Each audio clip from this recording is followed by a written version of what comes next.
কিন্তু সৌমেনদা, তুমি এরকম কেন করলে?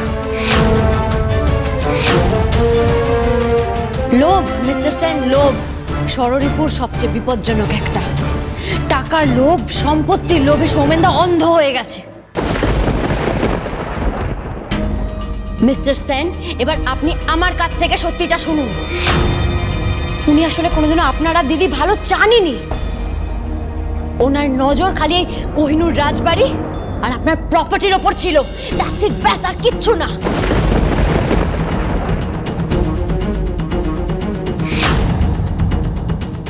স্বপন, তোমাদের সকলকে বলছি যে তোমরা একটু বাইরে যাও, আমরা একটু কথা বলবো, আমাদের একটু আলোচনা আছে, তোমরা বাইরে যাও।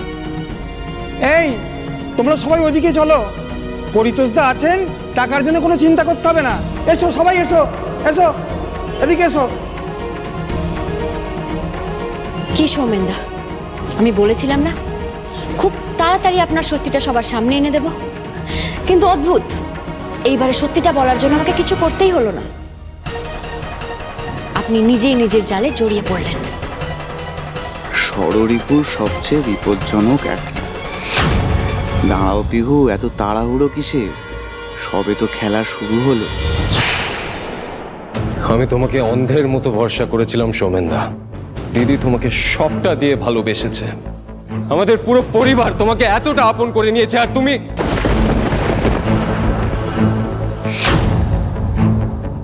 আমি দিদিকে কি জবাব দেব যে তুমি এভাবে আমাদেরকে ঠকালে?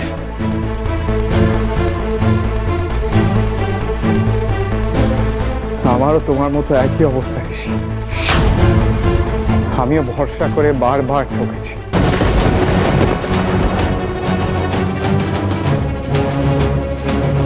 আমি শ্যাম, আমি কিছু ভালো শাল কিনতে এসেছি। শুনুন, এই আপনি ভরসা করে ঢুকেছেন মানে?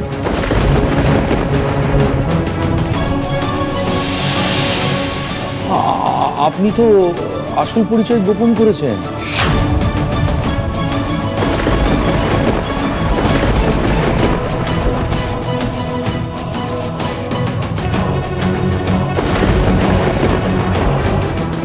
মেশো, তুমি ওনাকে কি করে চিনলে? কোথায় দেখেছো? কলকাতায়? না না, কলকাতায় দেখবো কেন, এখানেই দেখেছি।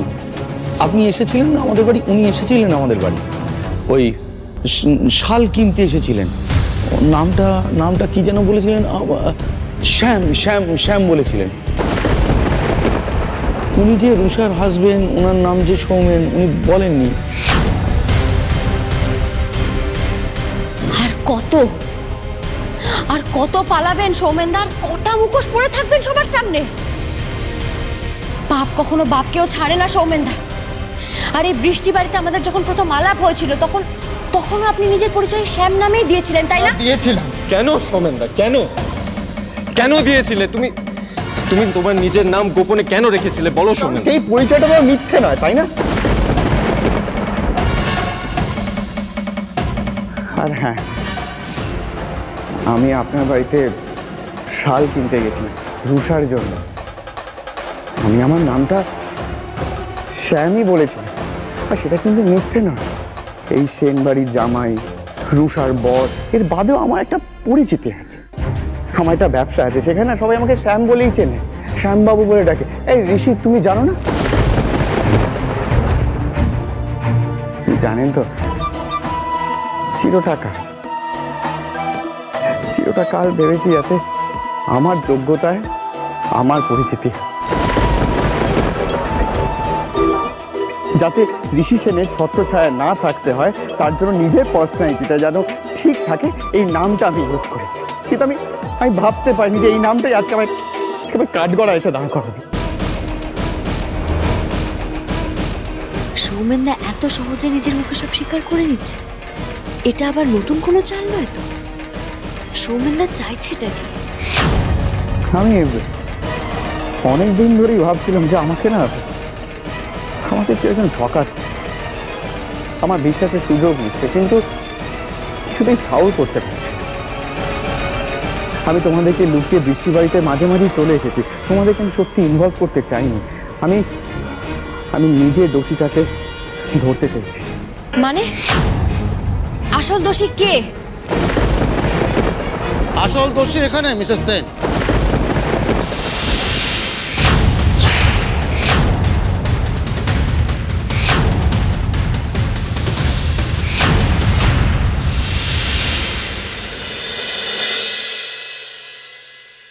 দাদা ভাই বৌদি কেউই তো ফোন ওঠাচ্ছে না।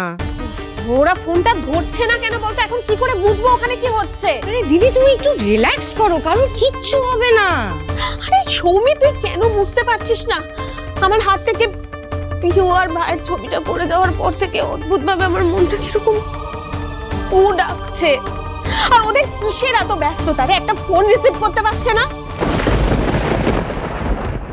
সৌমি বলছি, ভাই আবার পিহুর মেসোমাসির সামনে পিহুকে কিছু বলেনি তোরে?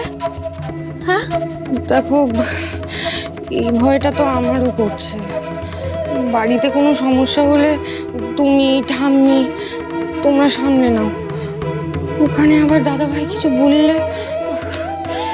এই সময় যদি সৌমেন অন্তত বৃষ্টি বাড়িতে থাকতো তাহলে আমি বলতাম যে পিহুর বাড়ি গিয়ে একবার খোঁজ নিতে, কি হয়েছে কিছু তো জানতে পারতাম।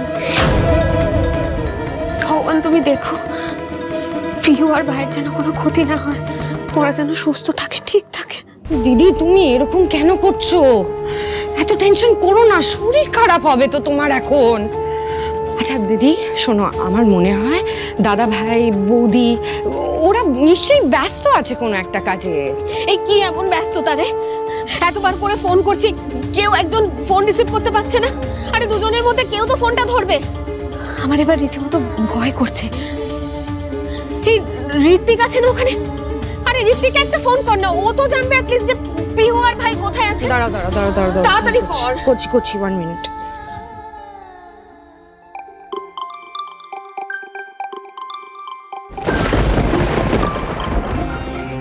দিদির ফোন।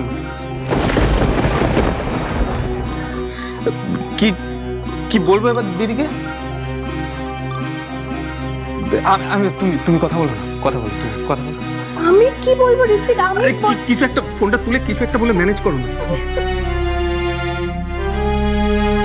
হ্যালো হ্যালো অনুষ্কা, তোমরা ভালো আছো? হ্যাঁ, আমরা সবাই তো ভালোই আছি। ওদিকে কি খবর? আমাকে দে ফোনটা, আমি কথা বলছি। হ্যাঁ অনুষ্কা, আমি রুশাদি বলছি। আমাকে একটা কথা বলো তো, পিহু কোথায়? ওখানে সব ঠিকঠাক আছে তো সবকিছু? হ্যাঁ রুশাদি, সব তো ঠিকই আছে। কেন গো? না অনুষ্কা, আমার মন বলছে জানো তো ওখানে কিছু একটা ঘটেছে। ভাইকে ফোন করছি, পিহুকে ফোন করছি, কেউ তো ফোন রিসিভ করছে না গো। তুমি একটু ভাইকে ফোনটা দেবে প্লিজ, আমি একবার কথা বলবো ওদের সাথে।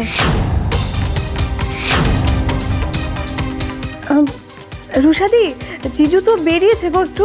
আর পিহু কোথায়? ওকে দাও না, আমি একবার ওর সাথে কথা বলি। দিভাইও জিজুর কাছেই গেছে গো। অনুষ্কা, আমার মনে হচ্ছে তুমি আমার কাছ থেকে কিছু লুকোচ্ছ। আমাকে সত্যিটা বলো, কি হয়েছে? আমার মন বলছে ওখানে কিছু একটা হয়েছে। কি হয়েছে অনুষ্কা, প্লিজ বলো আমায়।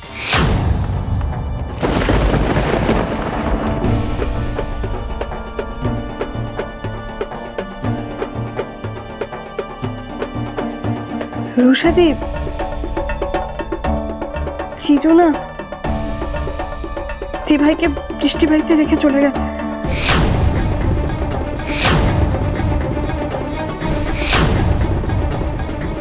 মানে কোথায় গেছে? দেখুন, আমাকে এখন একটা এমার্জেন্সি কাজের জন্য কলকাতায় ইমিডিয়েটলি ফিরে যেতে হবে। আপনারা প্লিজ কিছু মাইন্ড করবেন না। হ্যাঁ, ওনার যদি আবার কলকাতায় ফিরে আসার ইচ্ছে হয় তাহলে উনি ঋত্বিকের সাথেই ফিরে আসতে পারেন।